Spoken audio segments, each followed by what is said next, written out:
আমি প্রথমেই বলি, আমি কোনো দলকেই সাপোর্ট করি না।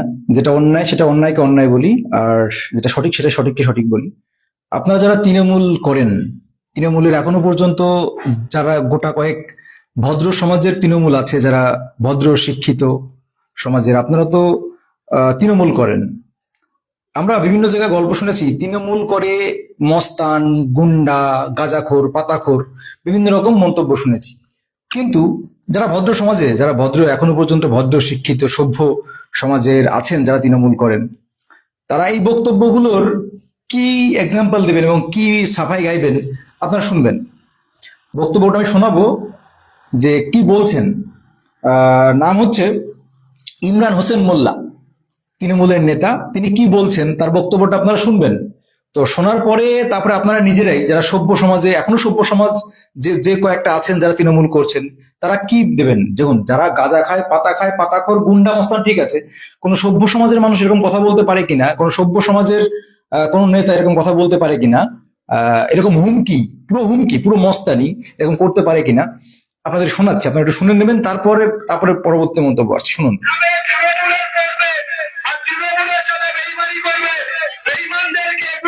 ক্ষমা করেছি, এই 26-এ আমরা ক্ষমা করবো না।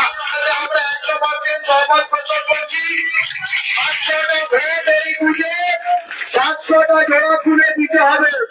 যদি অন্য জায়গায় ভোট পড়ে তাহলে কিন্তু লক্ষ্মী ভান্ডার ভোটের পরে বন্ধ হয়ে যাবে। দেখুন, আমি পুরোটা আরো শোনাচ্ছি।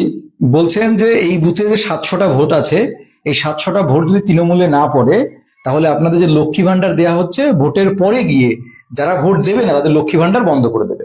এটা হচ্ছে তৃণমূলের এই নেতা ইমরান হাসান মোল্লা। মানে এনার পুরো বক্তব্য আপনাদের শোনাবো, শোনানোর পরে আপনার মুখে একটাই আসবে, হয় গুন্ডা অথবা মস্তান অথবা গাঁজাখোর, এছাড়া কিছু ভালো কিছু আসবে না। আমার বলছি যারা সভ্য সমাজের, তারা এটা মেনে নিতে পারবে না। পরবর্তী বক্তব্য শুনুন।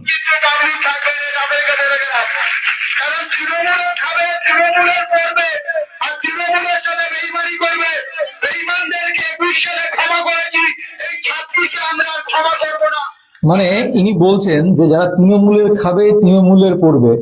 অর্থাৎ তৃণমূলের খাবে বলতে কি বলতেছে বলুন তো? এই যে আপনি রেশন নিচ্ছেন, তারপর আপনি এই লক্ষ্মী ভান্ডার নিচ্ছেন, বেকার ভাতা নিচ্ছেন, এগুলো বলছে তৃণমূলের খাবেন। অ্যাকচুয়ালি ব্যাপারটা তো এই দেখুন, এই যে গুন্ডা বা মস্তান, এ কিন্তু নিজেও জানে না যে অ্যাকচুয়ালি এই যে আপনাদের এই যে আপনাদের যে রেশন কার্ডের যে রেশনটা, এটা কিন্তু সেন্ট্রাল গভর্নমেন্ট, বেশিরভাগ অংশ সেন্ট্রাল গভর্নমেন্ট দেয়।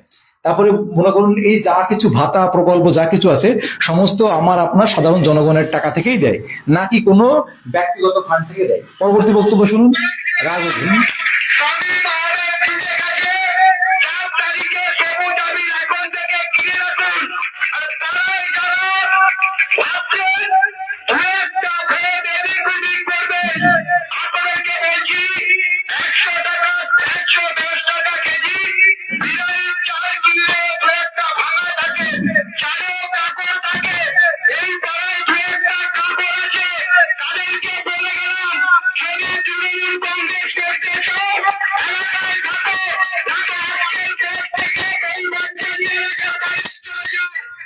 দেখুন, একজন নেতা একটা গ্রামে প্রচার করতে আসছেন। প্রচার সবাই করবেন, প্রচার অবশ্যই করতে পারেন। আমি ভোট চাইতে পারি আপনার কাছে যে আমার দলকে ভোট দাও, আমার দলকে ভোট দাও, চাইতেই পারি ভোট। কিন্তু দেখুন, এ পুরোপুরি মানে হুমকি, মস্তানি, গুন্ডামি করছে। বলছে যারা যারা তৃণমূল করবে তারা তারা থাকো, মানে গ্রামে যারা যারা তৃণমূল করবে তারা তারা থাকো, আর যারা যারা তৃণমূল করবে না, মানে ওদের মনে হচ্ছে ওই এলাকাটা ওর বাপের কেনা, মানে ওই এলাকাটা ওর বাপের কেনা, ওর বাপের কেনা পৈতৃক সম্পত্তি ও রাখতে, মানে যারা তৃণমূল ছাড়া সিপিএম, বিজেপি, কংগ্রেস, আইএসএফ এই সমস্ত যারা দল করে, সেই সমস্ত দলের ও রাখতে দিয়েছে বা থাকতে দিয়েছে।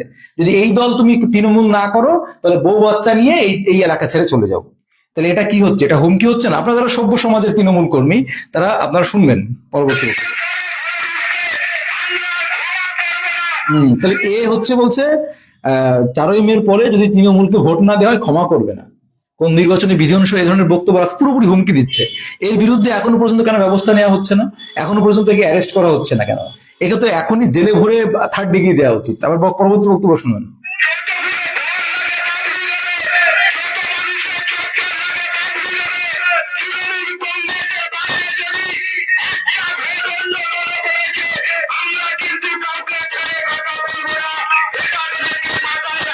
নির্বাচনী প্রচারে ধরনের বক্তব্য রাখা যায়? মানুষকে একবার ক্ষমা করা যায়, দুবার ক্ষমা করা যায়, তুমি ক্ষমা করার কে হে? তুমি ক্ষমা করার কে হে? নির্বাচন, ভোট দেওয়া আমার রাইট টু অ্যাক্ট, আমার গণতান্ত্রিক অধিকার। আমি কাকে ভোট দেব কাকে দেব না তুমি ক্ষমা করার কে হে? তাহলে এ কত বড়, না ভেবে দেখুন এ কিভাবে এলাকায় গিয়ে কিভাবে হুমকি ধামকি দিচ্ছে, কিভাবে গুন্ডামি করছে। আবার এরা বলে যে তাহলে যারা তৃণমূলের সভ্য সমাজের যারা আছেন, সভ্য সমাজের তারা কি বলবেন আবার পরবর্তী সময়?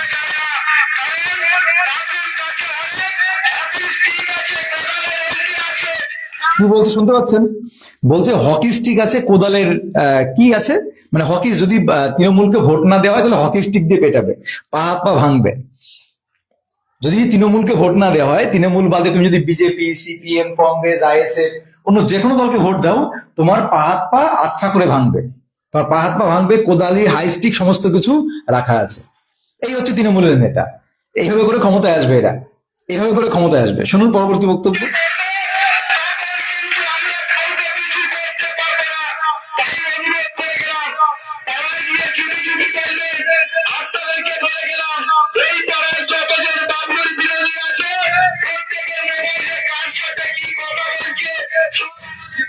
দেখুন এরা মানে কিভাবে ত্রাস সৃষ্টি করছে গ্রাম অঞ্চলে সাধারণ মানুষের মধ্যে।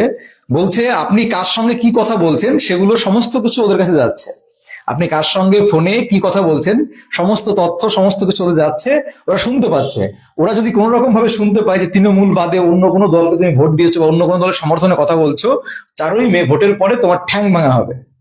তুমি অন্য কোনো দলকে ভোট দেবে না, তুমি তুমি টিএমসি কেই তোমাকে ভোট দিতে হবে, না তুমি সিপিএম, না তুমি কংগ্রেস, না তুমি বিজেপি, না তুমি আইএসএফ, তুমি অন্য কাউকে ভোট দিতে পারবে না, হলে ভোট দিলে তোমার ঠ্যাং ভেঙে দেওয়া হবে। শোনো পরবর্তী।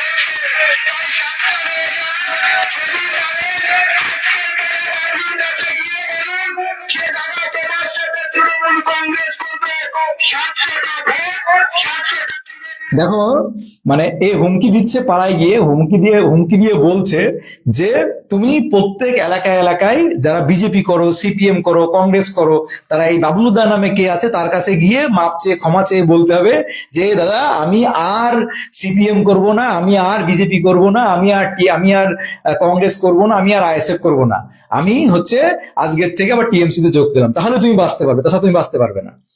তাহলে এই গন্ডা, এই মস্তান এখনো পর্যন্ত বাইরে কি করে ত্রাসের মতো ঘুরে বেড়াচ্ছে, নাম হচ্ছে ইমরান হাসান মোল্লা।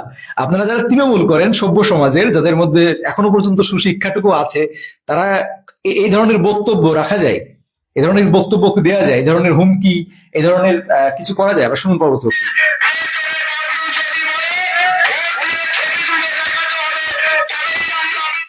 তাহলে চিন্তা করো যারা অন্য দল করে, সেটা সিপিএম হোক, বিজেপি হোক, আইএসএফ হোক, তো তাদের কি করতে হবে?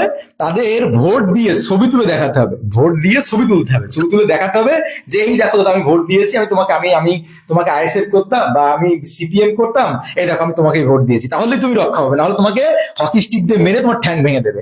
এই হচ্ছে টিএমসি নেতা, এরা এইভাবে ক্ষমতায় আসবে। শুনুন পরবর্তী বক্তব্য।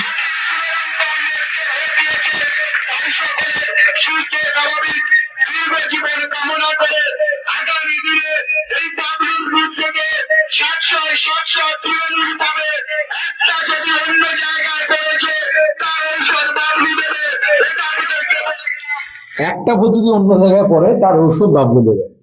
তাহলে চিন্তা করুন একটা একটা এলাকায় যে আপনি কাকে ভোট দেবেন আপনার গণতান্ত্রিক অধিকার, আর ও এরকম ভাবে নেতারা এলাকায় গিয়ে ধমকাচ্ছে হুমকাচ্ছে। তাহলে যারা দেখুন এক শ্রেণী থাকে যারা সচেতন, যারা শিক্ষিত, যাদের দমানো সম্ভব নয়, তারা তো যেখানে বলুন সেখানে ভোট দেবে। কিন্তু যারা শান্ত প্রকৃতির, যারা নিরীহ প্রকৃতির, তাদের কিন্তু এই যে ভয় দিচ্ছে না, যে হুমকি দিচ্ছে, এরা কিন্তু না বাবা আমার ঝামেলার দরকার নেই, একটা ভোটের ব্যাপার, একটা টিপির ব্যাপার, তো ও ছাতা আমি ওই ঝামেলায় জড়াবো না, আমার ওই ঝামেলার দরকার নেই, আমি ওরা যেখানে বলছে সেখানে দিয়ে দিই। তাহলে এগুলো কি? এগুলো ত্রাস সৃষ্টি করছে, এগুলো উপর থেকে নিশ্চয়ই কোনো না কোনো ভাবে বলা হচ্ছে যে তুমি হুমকি ধামকি দাও। আরে কি হবে, হুমকি ধামকি দিয়ে যাও, চাপ নেই, লোকের মনে ত্রাস সৃষ্টি করে দাও, কলস ভয় সৃষ্টি করে দাও, এবার তোর ভোট লুট করতে পারবো না, চাপা মারতে পারবো না, তাহলে ত্রাস সৃষ্টি করে দাও, এভাবে করে মনে একটা তাহলে ভোট তো ঠিকঠাক করবেই, কাজ হয়ে যাবে, এভাবে তারা সৃষ্টি করে। তারপরে কি হবে, ও কেস কামানি যা হোক, পরে আমরা চুরি চামারি করে ক্ষমতায় চলে আসার পর ঠিক ম্যানেজ করে নেবো, নয় দুদিন জেল খাটবে কি আছে।